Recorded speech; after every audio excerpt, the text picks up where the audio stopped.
Hi YouTube family, कसे आहात? चला, व्हिडिओ थोडे मागे पुढे येतात पण रोज व्हिडिओ आपला येतो बरं का.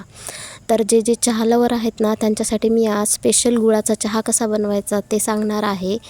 तर इकडे आपण रेसिपीला सुरुवात करू. तर सगळ्यात आधी मी इथे 1 कप पाणी टाकून घेतलेलं आहे.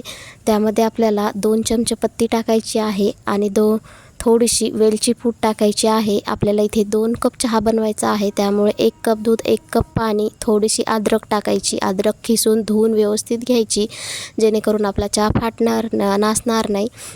आणि चहाला दूध टाकल्याच्यानंतर फक्त एक उकळी द्यायची. त्यानंतर इकडे 2 चमचे गूळ खिसून घ्यायचा. साबीत गूळ टाकला तर चहा खूप वेळ उकळावा लागेल आणि चहाला एकच उकळी द्यायची गूळ टाकल्याच्यानंतर. चला, आपला चहा इकडे बनून तयार आहे. तर याचा फुल व्हिडिओ मी चॅनलवरती अपलोड केलेला आहे, तिथे जाऊन नक्की एकदा चेक करा. व्हिडिओ आवडला असेल तर चॅनलला सबस्क्राईब करा. तोपर्यंत बाय.